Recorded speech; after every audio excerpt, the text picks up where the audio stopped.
कहीं मेरे देवादिदेव महादेव की करुणा और कृपा और उदारता है जो आप और हम भगवान शिव की अनुपम माधुर्य रखने वाली, एक सुख प्रदान करने वाली, आनंद देने वाली कथा को सुन रहे हैं। छोटा सा मनुष्य का देह है, मानव का शरीर है, और उस मानव के शरीर में भी भगवान की भक्ति को प्राप्त कर लेना, भजन प्राप्त कर लेना, कहीं शिव भक्ति से, जनमानस के कल्याण की भावना से कुछ ना कुछ अपने जीवन में पुण्य का फल एकत्रित कर ले।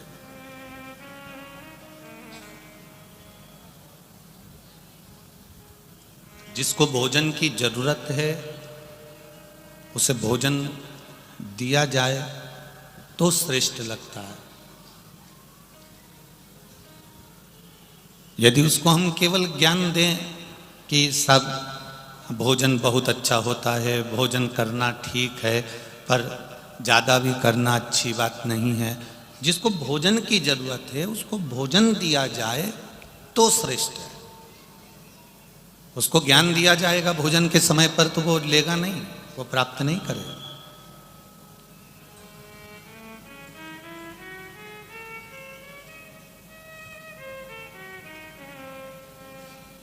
भोजन के समय पर भोजन मिले, ज्ञान के समय पर ज्ञान मिले, सम्मान के समय पर सम्मान मिले, जल के समय पर जल मिले, और जीवन में जब कहीं जैसे भूख लगती है तो भोजन की जरूरत पड़ती है, प्यास लगती है तो पानी की जरूरत पड़ती है, और जब व्यक्ति के जीवन में उलझन उत्पन्न होती है तब शिव महापुराण की जरूरत पड़ती है।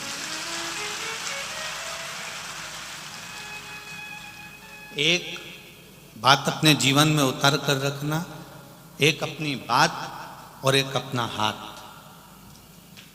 ये दो चीज जम के बोलो, क्या क्या?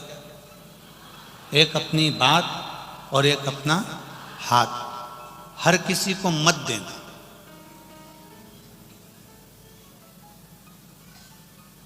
तुम्हें दुख हुआ और तुमने जाकर पड़ोसन से अपनी बात कह दी तो पड़ोसन कौन सा अच्छा काम कर लेगी? तुम्हारे को कुछ 1-2 तोला सोना दे देगी क्या?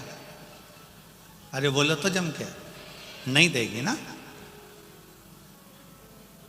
अब तुमने जाकर अगर अपनी सास की बुराई भी कर दी, अपने पति की बुराई कर दी, अपने परिवार की बुराई कर दी, तो कोई इसको सुधारने वाला नहीं है, और उल्टा हंसेंगे, शब्द कहेंगे। तू तो रोज शंकर जी के मंदिर जाती है, तू तो खूब शिव जी की कथा सुनती है, उसके बाद भी तेरे ऊपर दुख है। तो शिव महापुराण की कथा कह रही है, दुख तुम पर आया है, तकलीफ तुम पर आई है, कष्ट तुम पर आया है। जैसे भूख तुम्हें लगी है तो भोजन भी तुम्हें ही करना है, प्यास तुम्हें लगी है तो पानी भी तुमको पीना है, छींक तुमको आ रही है तो छींकना भी तुमको है। तुम पड़ोसन से कह दो कि मेरे बत्तल का तू छींक ले, तो वो छींकेगी। या तुम्हें खांसी चल रही हो तो तुम पड़ोसन का पति से क्यों खांसो खांसो, और तुम चुप हो जाओ तो वो खांस लेगा क्या? नहीं। भूख तुम्हें लगी है तो भोजन भी तुम्हें करना है, पानी की प्यास लगी है तो पानी भी तुम्हें पीना है, छींक तुम्हें आई है तो छींकना भी तुम्हें है, खांसी तुम्हें आई है तो खांसना भी तुम्हें है, और दुख तुम पर आया है तो उसको मिटाना भी तुम्हें ही है। तुम्हारे भजन के बल कलयुग केवल नाम धारा, और सुमर सुमर नर उतरहि पारा। भजन के बल पर दो चीजें किसी को मत दो, एक बोलो जम के बोलो, बात, और दूसरा हाथ।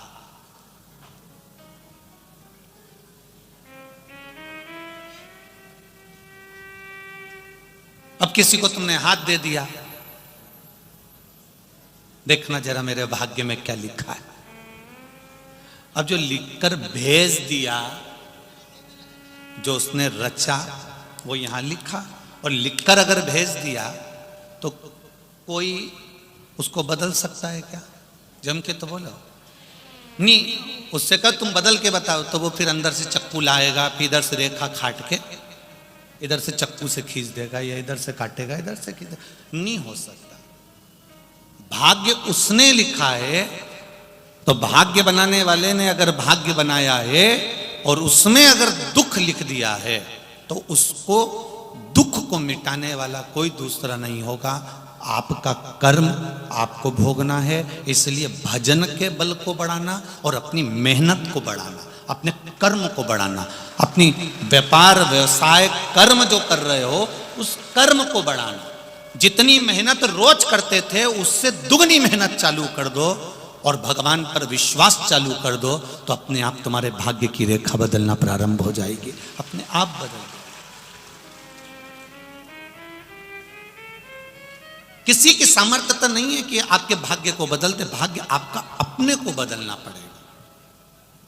भगवान कृष्ण गीता जी में कहते हैं, भगवान शंकर माता पार्वती जी से कहते हैं, भगवान राम लक्ष्मण जी से कहते हैं, लंका अधिपति रावण मंदोदरी से कहते हैं, और भगवान कृष्ण अपनी संपूर्ण रानियों से कहते हैं कि कर्म की प्रधानता है। आप जितनी मेहनत करेंगे, आप जितना कर्म करेंगे, उस कर्म के अनुसार परमात्मा पर विश्वास रखकर आप अगर कुछ कर्म में आगे बढ़े हो तो उसमें फल जरूर मिलेगा, ये निश्चित हो जाता है, वो प्राप्त जरूर हो।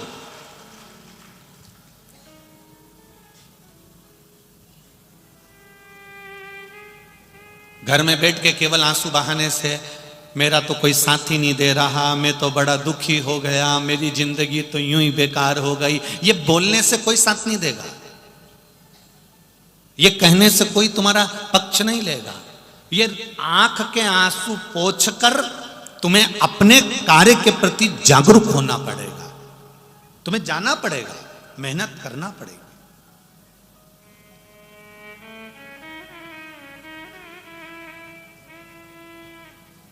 ऐसा कोई व्यक्ति नहीं जिसको भगवान ने यूं ही साधारणता में जन्म दे दिया। आपको पहले भी कथा में कहा था, अपने कमरे में माताएं सब अच्छी चीज रखती हैं, वो बेकार अटाला अपने घर में, अपने कमरे में, अटाला अपने कमरे में नहीं रखती है। उसी तरह परमात्मा भी अपनी पृथ्वी पर अटाला नहीं रखते हैं, परमात्मा भी छाट छाट कर अच्छों को अपने साथ में रखते हैं।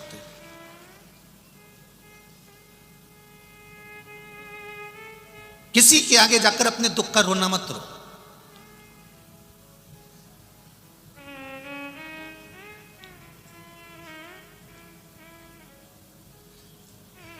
इस व्यासपीठ से आज तक आप लोगों से यह नहीं कहा गया होगा कि आप अपना दुख बताओ और आप दुख बताओ और हम आपका कोई समाधान कर दें।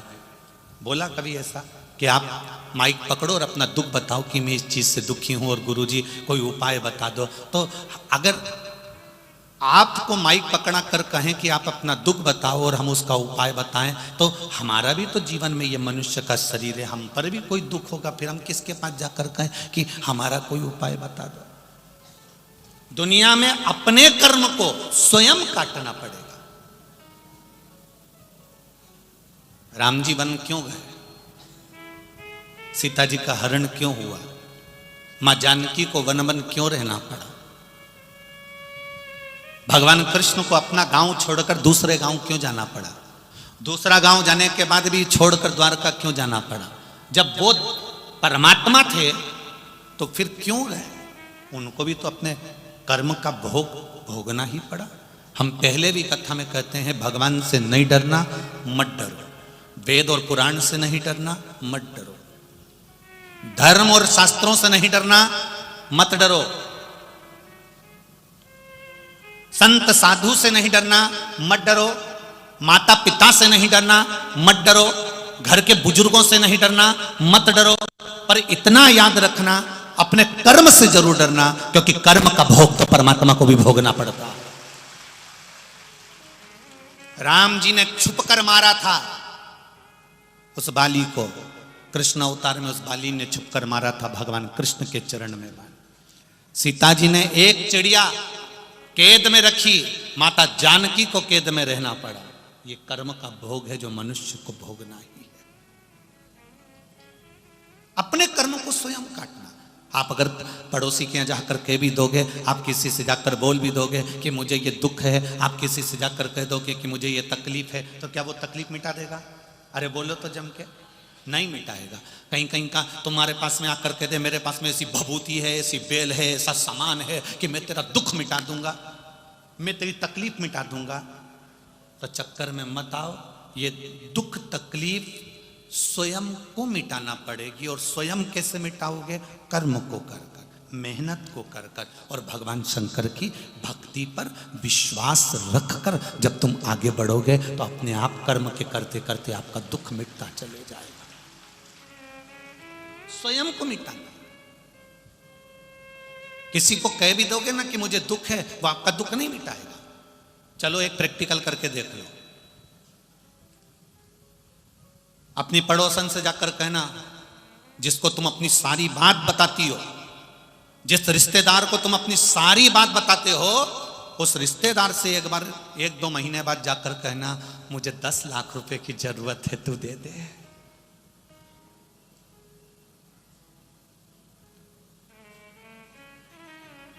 जम के बोलो जरा। नहीं देगा ना? नहीं, तुम्हारे गांव में ऐसा हो तो बता दो। बोलो रे, देगा कोई? नहीं देगा। अब तुमने इतनी सारी बात उसको क्यों फिर बताई? मेरे घर में ये तकलीफ है, मेरे घर में वो तकलीफ है, मेरे घर में ये दुख है, मेरे घर में वो दुख है। जब वो तुमको तुम्हारी दुख की घड़ी में 10 लाख नहीं दे सकता, 10 लाख तो जाने दे 10,000 नहीं दे सकता, तो फिर अपनी बात कहकर अपना मन उसके सम्मुख में क्यों खोलते हो? जो देने वाला है मेरा देव अधिदेव महादेव, उसके पास जाकर अपनी बात रख दीजिए। आप उसके पास जाकर कहो भोलेनाथ तेरे दरबार से कोई खाली नहीं गया, तेरी चौखट से कोई खाली नहीं गया। 2022 जाने वाला है मेरे भोलेनाथ, 2023 आने वाला है। मेरे बाबा ऐसी कृपा करना।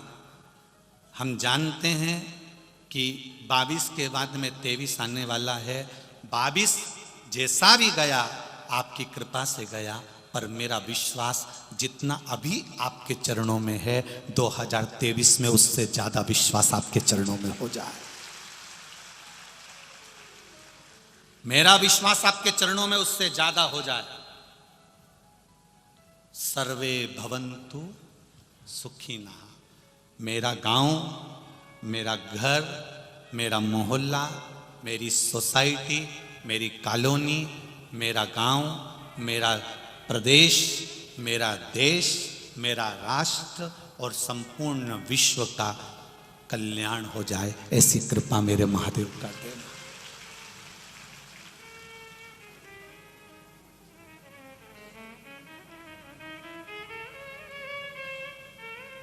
नया वर्ष, नूतन वर्ष 2023, वैसे तो हम लोग तो सनातनी भाव में संवत को मानते हैं, पर आज के नवयुवक बच्चे लोगों को इसी से एक बदलाव लगता है, इसलिए कहना चाहेंगे नए वर्ष की शुरुआत किसी होटल में नहीं, किसी नशे से नहीं, नए वर्ष की शुरुआत मेरे महादेव के चरणों से करिएगा। मेरे महादेव के चरणों से करिएगा। 31 के दिन भी 1 लोटा जल, और जब अगला दिन आ जाए तो भी 1 लोटा जल। और बाबा से कहना 22 से 23 में तू लेकर आया है, मुझे उम्मीद है जिंदगी के हर पहलू में मुझे आगे तू लेकर जाएगा।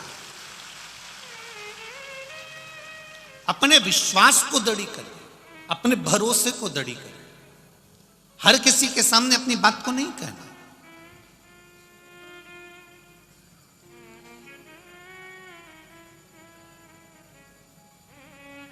क्यों अपनी बात को हमारे किसी के सामने कहें?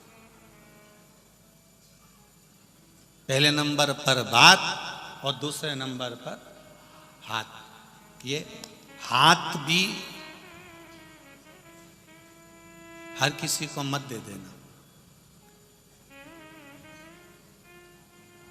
मेरी बेटियों से सबसे ज्यादा निवेदन है, सबसे ज्यादा निवेदन है मेरी बेटियों से, इस हाथ को एड़े तेड़े नत्थु खेरे के हाथ में मत दे देना। ये तुम्हारे जीवन का जो पिता बेटी का कन्यादान करता है, उस पिता की पूंजी है बेटी का हस्त कमल। हर किसी को नहीं दिया जाता। जरा सा बॉडी शॉडी बना ली, जरा सी गाड़ी घोड़ा ले आया, 2-4 बार तुमको चाउमीन खिलाने ले गया और तुमने अपना हाथ उसके हाथ में दे दिया। बहुत सोचिए, बात भी किसी के सम्मुख में मत कहो और हाथ भी किसी के सम्मुख में मत दो। बात भी मेरे शंकर के पास जाए और ये हाथ भी, इसमें बहुत सी रेखाएं उल्टी सीधी होती है। हो सकता हमारे भाग्य में कहीं दुख लिखा हो, कष्ट लिखा हो। तो जब जब मंदिर में जाओ, शंकर के मंदिर में जाओ तो जल चढ़ाकर शिव जी के जल को हाथ में झेल लो, और राम कृष्ण के मंदिर में जाओ, दत्त के मंदिर में जाओ तो पंडित जी, संत, गुरु, साधु आपके हाथ में चरणामृत दे तो इस हाथ को आगे कर दो। क्यों? चरणामृत का जल, शंकर भगवान का चढ़ा हुआ जल, गुरु जी के हाथ का प्रसाद, परमात्मा के हाथ का जल जब हमारे हाथ में आएगा तो रेखा कितनी भी उल्टी हो वो सीधी होती चली जाती। तुम मंदिर में जाओ, तुम्हारे यहां भी बहुत सारे मंदिर हैं। लक्ष्मी नारायण का मंदिर होगा, वेंकटेश भगवान का मंदिर होगा, दत्त मंदिर होगा, राम जी का मंदिर होगा, कृष्ण भगवान का मंदिर होगा, गुरु जी का मंदिर होगा, शंकर जी का मंदिर होगा। उस मंदिर में जाना, पंडित जी आसन लगा के बैठ जाते हैं, बोलो सही है कि गलत है? और वो एक पंचपात्र से तुमको देते कि नहीं देते चरणों तक? अरे बोलो तो जम के देते हैं। पंडित जी ने कभी तुमसे यह किया मुंडा फाड़ो, और पंडित जी ने कहा लो मैं तुम्हारे मुंह में डाल देता हूं? बोला कभी ऐसा? नहीं। उन्होंने एक बात जरूर की, हाथ आगे करो। बोला कि नहीं बोला? हाथ आगे करो। पंडित जी क्यों बोल रहे हैं कि हाथ आगे करो? पंडित जी कह रहे हैं हाथ आगे करो, और वो हाथ इसलिए आगे करो क्योंकि हाथ आगे कर कर जब तुम भगवान का चरणामृत प्रसाद इस हाथ में लेते हो तो हाथ की उल्टी रेखाएं अपने आप सीधी होना चालू हो जाती हैं। हाथ आगे करो, और वो हाथ परमात्मा की सेवा में आगे करना, परमात्मा की भक्ति में आगे करना।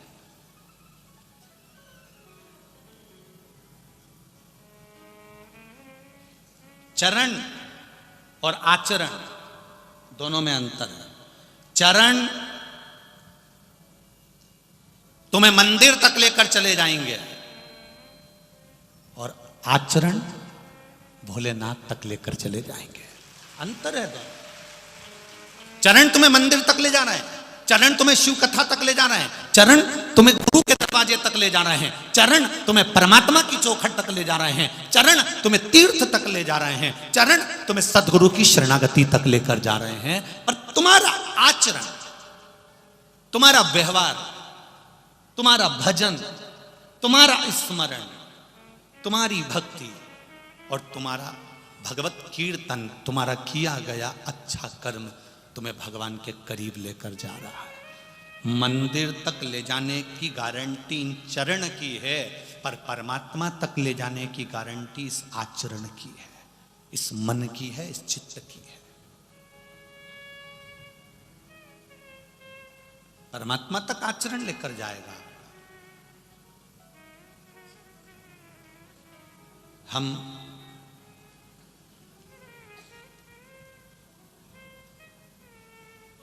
एक बात अपने जीवन में ध्यान में रखें आप, हमारा जो मनुष्य का जो देह होता है, मानव का जो शरीर होता है, ये बड़ा विचित्र शरीर होता है।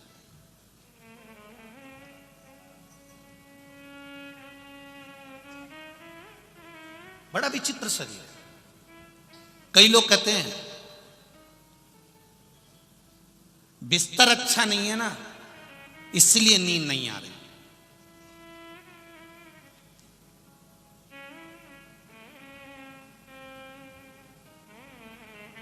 मैं आप सबसे पूछना चाहता हूं, जितने भी लोग आस्था चैनल पर कथा सुन रहे हैं और जितने लोग फेसबुक यूट्यूब पर कथा सुन रहे हैं और जितने लोग यहां बैठकर कथा सुन रहे हैं, बिस्तर से, गादी तकिए से, डनलप के गद्दे से, फोम के गद्दे से, रुई के गद्दे से, कपास के गद्दे से या बहुत सुंदर मखमल के गद्दे से कभी नींद आती है क्या? नींद हमेशा दिल के सुकून से नहीं आ सकती। हम गद्दे में नींद ढूंढ रहे हैं, हम गोदड़ी में नींद ढूंढ रहे हैं, हम कम्बल में, रजाई में नींद ढूंढ रहे हैं।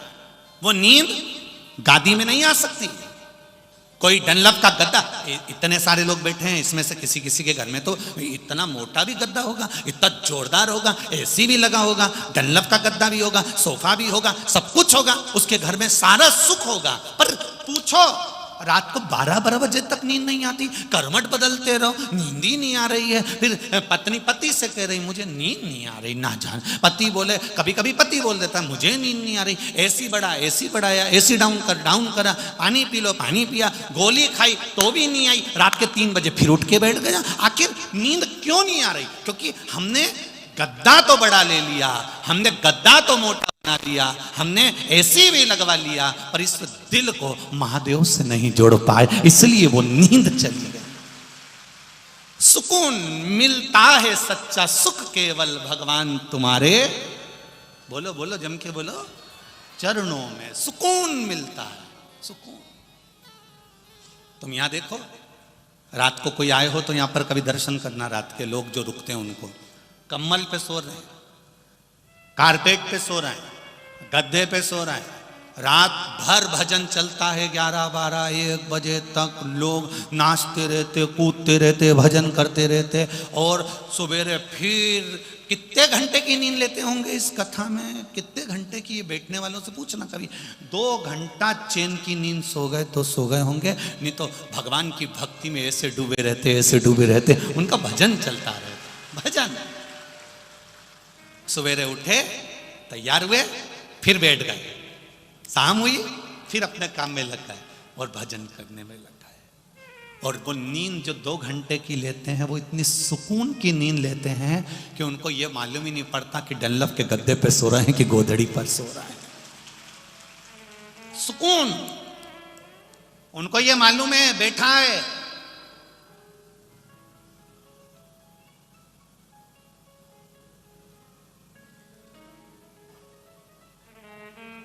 कोई लोग कह रहे थे, गुरुजी कई बार कथा में नींद क्यों आती है, भजन में नींद क्यों आती है, शादी में तो नींद ही नहीं आती, किटी पार्टी में तो नींद ही नहीं आती, कहीं जन्मदिन की पार्टी हो, होटल में पार्टी हो तो 12-1-2 बजे तक तो कोई नींद का काम ही नहीं है। पर हम तो दिन में कथा में बैठे 2 बजे तो भी कभी कभी आंख में झपकी, कभी कभी झपकी आ जाती। गुरु जी क्यों ऐसा होता है? हमने कहा, बच्चा पूरी मोहल्ले में खेलता रहता है, बच्चे को कहीं नींद आती है मोहल्ले में? बोलो बोलो जम के, नहीं आती। वो बच्चा पूरे मोहल्ले में खेलने के बाद अपने घर आता है, माँ की गोद में बैठता है, पापा की गोद में बैठता है, पिता की गोद में बैठता है। माँ की गोद में बैठते से ही, पिता की गोद में बैठते से ही पिता माता उसके ऊपर हाथ रखते हैं और बच्चा गोदी में ही सो जाता है। वो बच्चा गोदी में सो गया, पूरे मोहल्ले में कहीं जाकर नहीं सोया तो माँ की गोद में, पिता की गोद में सोया। उसी तरह उस बच्चे को जो सुकून मिलता है वो माता और पिता की गोद में मिलता है, और आपको जो सुकून मिलता है वो शिव महापुराण की कथा में मिलता है। इसलिए थोड़ी थोड़ी कभी कभी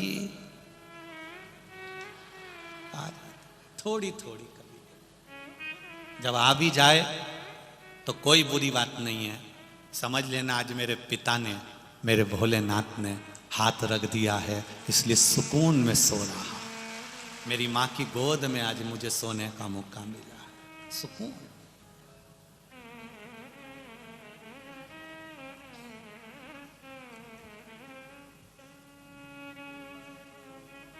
भक्ति में जो बल है, सुकून जहां मिलेगा। गादी बहुत मोटी है, गद्दा बहुत मोटा है, डनलप का गद्दा भी लगा है, एसी का रूम भी है, खाने के लिए बादाम भी रखी है।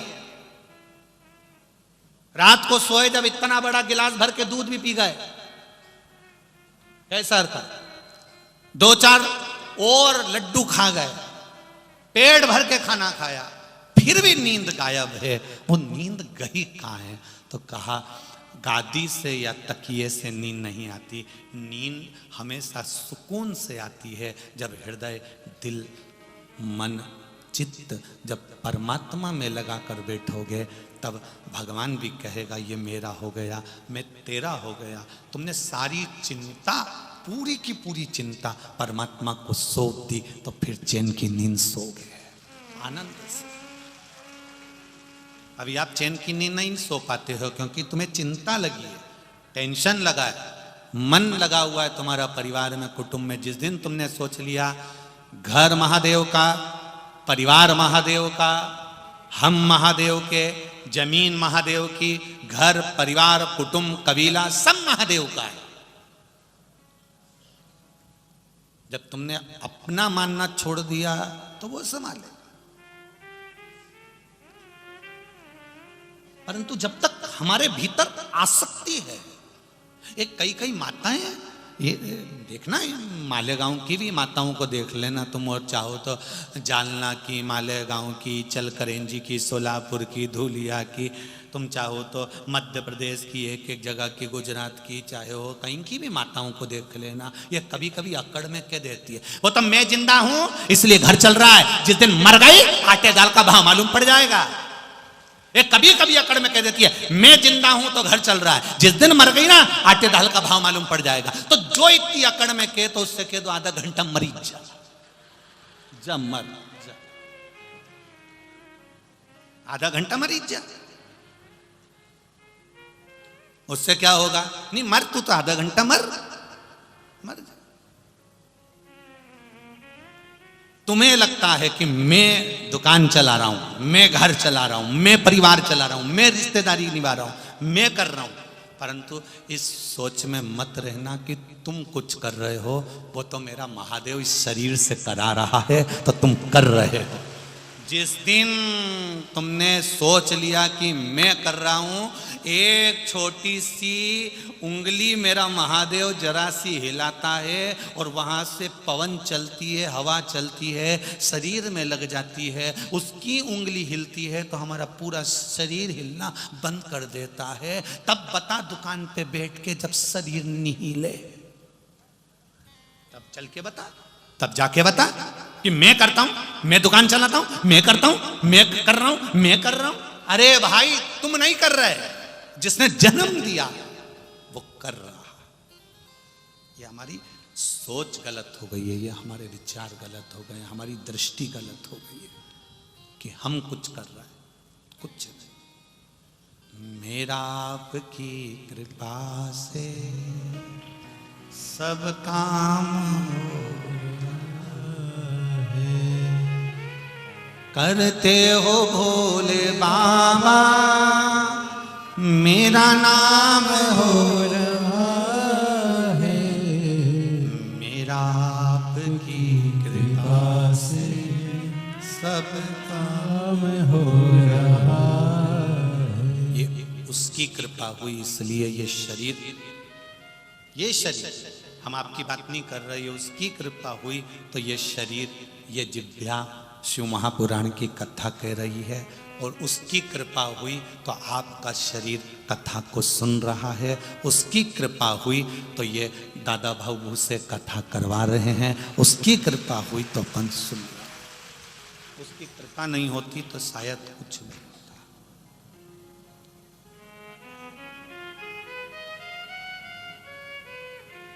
कल हम नीचे अग्रवाल जी से बात कर रहे थे तो वो उनके अग्रवाल जी कह रहे थे, गुरुजी अब तो मन ऐसा हो गया है कि साल 2 साल में एक बार भगवान की ऐसा कुछ ना कुछ पुण्य का कार्य होते रहना चाहिए।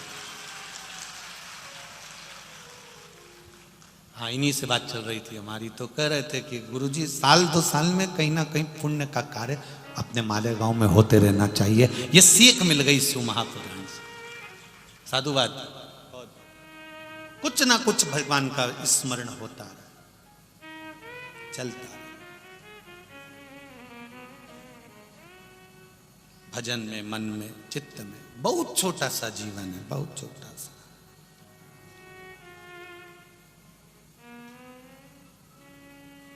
कितना वो चीन वालों ने कितनी उन्नति करी, बोलो रे भाई बोलो, सही है कि गलत है? चीन ने कितनी उन्नति करी, पर उस परमात्मा के आगे उन्नति कर पाए क्या? ढेर बॉडियां पड़ी है, रोज टीवी में देखो तो बताएं इतने मर गए, इतने मर गए, इतने मर गए। अब इतनी उनने उन्नति करी कि सूरज नया बना दिया, तो फिर अब इनको जिंदा करके बता दो। जब तुम सब कुछ कर सकते हो तो करो। उसने रचा संसार, सोच विचार कर रचा है। कब, किस समय, किस घड़ी, किस पल किसको जाना पड़ जाए, कोई भरोसा नहीं। पूरा की पूरा लेसुए का अचार बरनी में भरा की भरा रह जाता हो।